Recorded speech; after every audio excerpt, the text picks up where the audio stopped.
वालेकुम अस्सलाम। हजूर, इस्लाम में सूर हराम है, तो सूर का कोई फ़ायदा भी है? सूअर के फ़ायदे होंगे कुछ, लेकिन सूअर की हुर्मत जो है वो तो अपनी जगह है। सूअर के जंगल में फ़ायदे होंगे, वो कई जानवरों को मार भी देता है, कई वहशी जानवरों को भी मार देता है, साफ़ करता रहता है।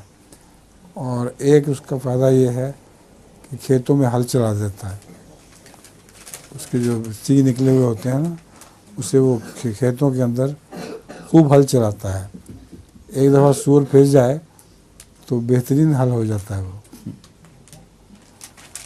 मगर वैसे ये तो वैसे मजाक की बात है, मगर हकीकत ये है कि सूअर का कोई फ़ायदा मेरे इल्म में नहीं है।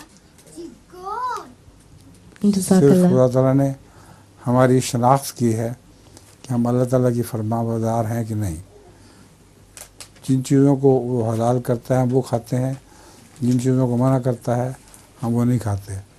तो सूअर से सिर्फ ये फ़ायदा पहुंचता है कि अल्लाह ताला को पता चल जाता है कि कौन मेरी रज़ा की खतर खा रहा है। जज़ाकल्लाह। आगे ये इसका सवाल आपके पास है। जी।